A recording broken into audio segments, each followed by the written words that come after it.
Sungguh-sungguh Allah sangat ridho ketika seorang hamba itu makan. Makan ketika sesuap nasi dia muji Allah, ketika minum seteguk nasi dia muji Allah.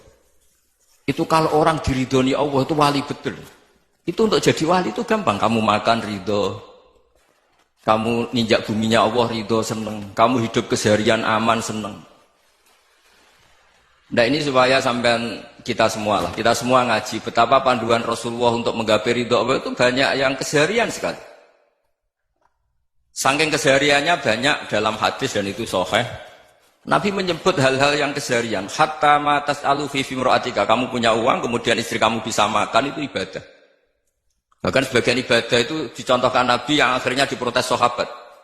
Yaitu wa fi buti ahadikum sedekah, kamu menggauli istri kamu itu ya sedekah. Sampai sahabat bilang yang benar ya Rasulullah. Ayati ahaduna syahwatahu wa huwa lahu ajrun. Masa urusan biologis, urusan syahwat kemudian dia dapat pahala. Nabi menjawab, alaysa lawadu'aha fi haramin akana alaihi wisrun. Bagaimana kalau dia meletakkan ke yang tidak benar itu kan dosa. Nah, hal-hal seperti ini yang saya ingin teman-teman semua. Saya juga agak ingin ngaji demi Anda juga agak ingin. Itu dosa sekali ngaji kok pesanan kelompok tertentu itu enggak boleh. Islam itu untuk semua. Jadi ya cuma karena di depan saya jenengan ya seakan-akan jenengan korbannya. Itu ada ilmunya dalam usul fikih itu. Jadi orang itu harus ngaji usul fikih.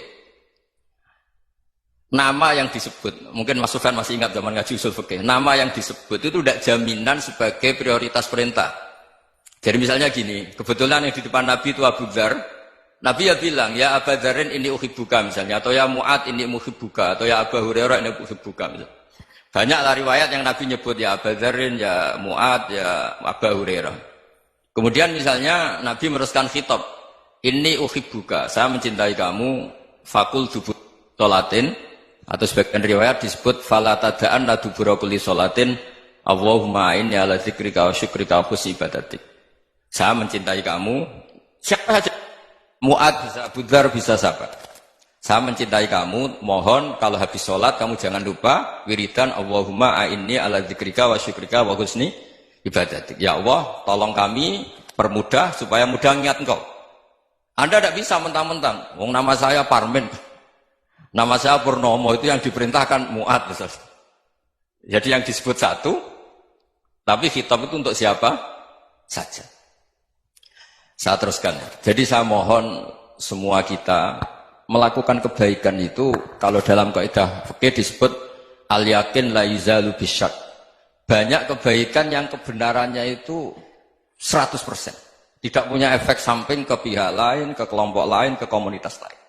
Itu tadi misalnya Anda makan, dan itu murah sekali, hanya butuh satu piring. Setiap punyaan kamu muji Allah, setiap minum kamu muji Allah. Itu redaksinya Rasulullah SAW disebut, Allah sangat ridho ketika seorang hamba makan, kemudian dia memuji Allah.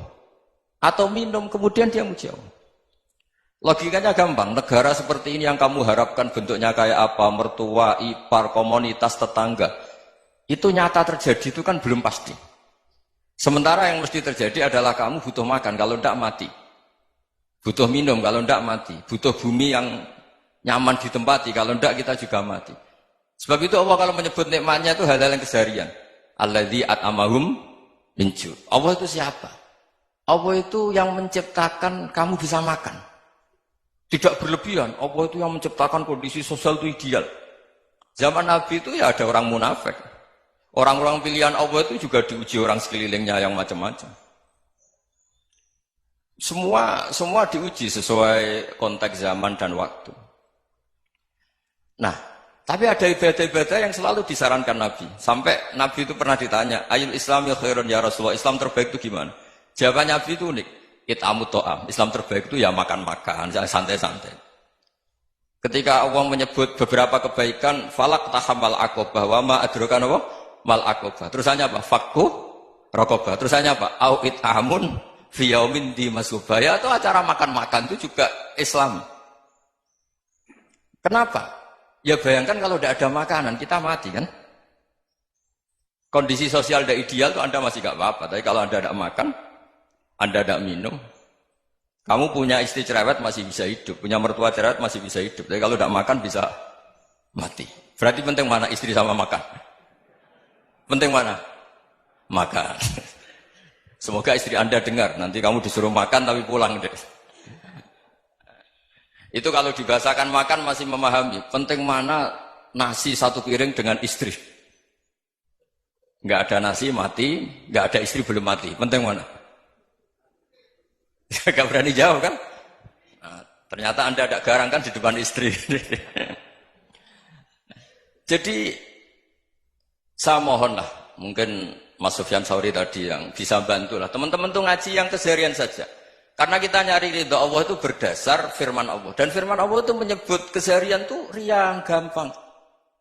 Yaitu tadi misalnya wa min ayatihi manamukum bil-laili wan-nahar. Termasuk ayat-ayat Allah itu kamu tidur. Maka dulu itu ada guyonan, ada tokoh Mu'tazilah, kelompok dalam Islam yang berpikir manusia itu bisa menentukan ikhtiarnya sendiri. Karena saya bisa duduk, ingin duduk, ingin berdiri, berdiri. Karena kelompok ini nggak terima kalau semua kehendak Allah, nanti bagaimana kalau semua kehendak Allah kok ada hisab ya, ada sanksi. Lucunya itu, dia akhirnya, ini cerita ya, mencintai seorang perempuan, cantik sekali. Dan itu dia menjadi ahli sunnah itu oleh hal-hal yang sepele. Karena istrinya cantik, ya namanya suami istri itu hubungan intim. Terus ditanya, Mas, masih ingin lagi? Masih. Silahkan diulang lagi. Wah ya tidak bisa. Katanya manusia bisa menentukan yang diinginkan. Itu tobat itu.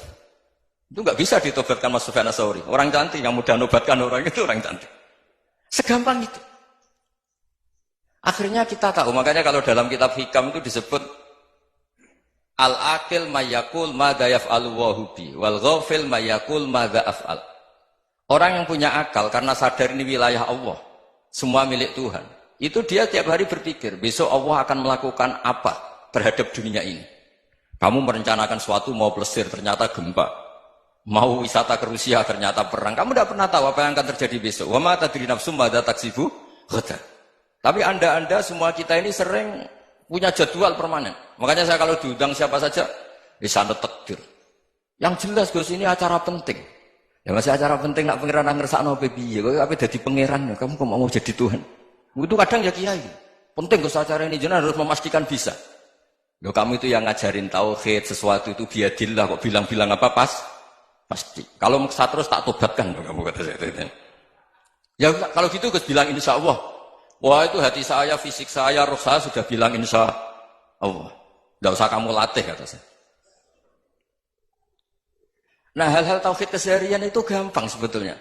Wal ghafil yaqulu madza af'al. Tapi orang yang lupa Allah dia setiap hari bilang besok apa? Kita bisa melakukan apa?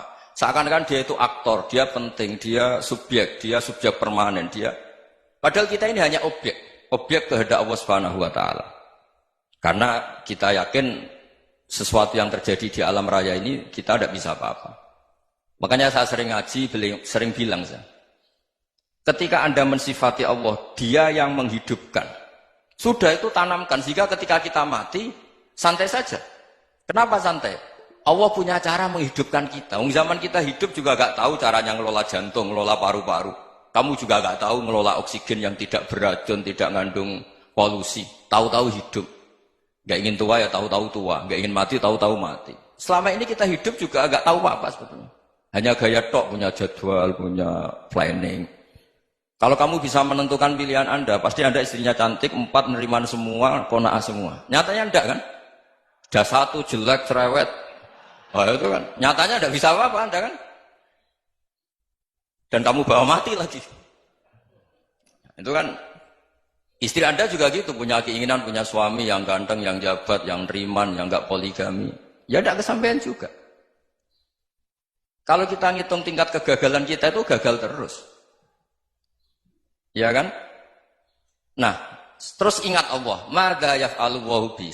Orang yang punya akal selalu berpikir Allah itu menghendaki apa terhadap saya. Lalu sama-sama orang melihat orang yang serius, itu kata Anda itu pemikir berat, serius. Senang punya tokoh yang merengut karena kamu anggap serius. Tapi sebagian orang anggap orang yang serius itu wong merengut, wong masam, wong muka kok ditekuk. Jadi sama itu hati ya muqallibal qulub tsabbit qalbi ala dini, karena kita nggak tahu cara berpikir kita tentang orang lain, tentang sekeliling kita. Misalnya kita orang baik yang jenis ngrumat fakir miskin. Ada orang bangun masjid mewah itu janggal. Apa artinya masjid mewah kalau banyak orang kelaparan? Tapi kalau yang jenis pendidikan, apa artinya masjid mewah kalau tidak bisa ngaji? Nanti yang jenis infrastruktur, apa artinya ini kalau semuanya punya sudut pandang yang berbeda-beda. Dan Islam mengapresiasi semua kebaikan. Tapi katakan semua kebaikan itu adalah kehendak Allah Subhanahu wa taala. Karena apapun baik Anda itu pakai fasilitas yang diberikan oleh Allah Subhanahu wa taala. Sehingga ini yang disebut kulillah sumadarhum fi khawdihim yal'abun. Ya kembali tadi ke tema-tema bahwa keseharian Anda ini sudah Islami. Saat Anda tidak bisa melakukan apa saja. Saya sering ada jenazah, biasanya kalau tetangga meninggal saya sering disuruh ngelepas. Saya bilang orang ini baik. Karena sering ngelamun di rumah, sering nganggur di rumah. Ditanya sama anaknya, kenapa Gus nganggur baik? Ya kalau dia nganggur artinya juga agak berbuat sesuatu yang maksiat kan? Ya kan? Orang nganggur di rumahnya ya tidak bunuh orang, tidak maling, tidak korupsi, ya namanya nganggur di rumah.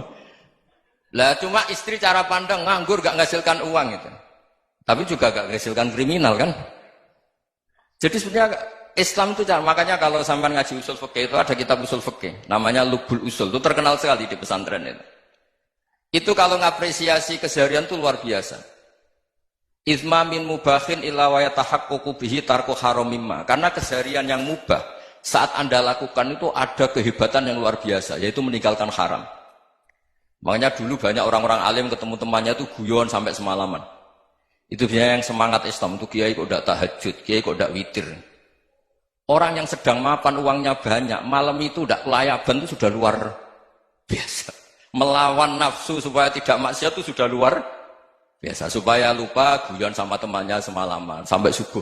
Gejolak-gejolokan mengenang zaman miskin, zaman kuliah nggak jelas, zaman apa. Melihatnya jangan tarkut tahajud. Seperti ini meninggalkan tahajud, tapi meninggalkannya ini talkul muharramat. Jadi kayak apa hebatnya? Sehingga Imam Ghazali punya riwayat yang agak unik. Hatta takuna ibadatu akhiri hadil ummah iku an-naum. Sehingga suatu saat ibadah terbaik umat ini itu tidur. Itu kan riwayat kontroversi. Ketika Imam Ghazali tanya, kenapa iya? Kenapa kamu mulai keluar dari rumah itu sudah banyak maksiat? Melihat perempuan yang enggak mahram, melihat fenomena. Tapi kalau kamu tidur itu enggak melihat apa-apa. Tapi juga kamu jangan nganggap tidur itu ibadah betul. Saatnya melakukan fardu ain malah masih tidur. Tapi itu sudut pandang yang menjadikan kita Islam itu gampang. Jadi saat Anda tidak bisa aktivitas apa-apa, misalnya ada beberapa orang yang lumpuh. Lumpuh itu memang nggak bisa Jumatan, nggak bisa ibadah, tapi dia juga nggak bisa maksiat. Tidur itu memang Anda saat itu tidak bisa tahajud, tidak bisa witir, tapi saat itu ada zina, ada maling, tidak gosipkan orang, tidak bully orang, tidak menanamkan kebencian, tidak hasud. Sehingga tidur menurut Allah Ta'ala wa min ayatihi manamukum billaili apa? Wan-nahar. Karena di tidur itu selain ada unsur istirahat, jaga kestamina, juga ada unsur meninggalkan beberapa keburukan. Nah saya mohon ibadah yang keseharian ini kita jaga. Supaya kita semua baca ayat itu fasih. Fasih itu tertanam di hati. Allah itu siapa? Alladzi at'amahum min ju'i wa amanahum min khauf. Dan Allah kalau cerita di Quran itu anna subabnal ma'a subba thumma syaqaqnal ardon wa syaqqa fa'ambatna fiha habba wa inaba wa qadba wa zaituna wa nakhla wa hadaika hulba. Kamu tahu saya ini siapa kata Allah? Saya ini adalah Tuhan yang menurunkan air. Kemudian ada tanaman banyak. Habba wa inaba wa qadba, ada zaitun, ada tin, kalau orang Jawa mungkin ada tela, ada padi, ada mangga, ada pisang. Sudah. Wa inaba wa zaituna wa nakhla wa hadaika hulba. Ada perkebunan yang lebat. Tujuannya apa? Mata Allahkum, silahkan kamu pakai, kamu nikmati. Tapi karena kadang kita ini punya ide-ide besar.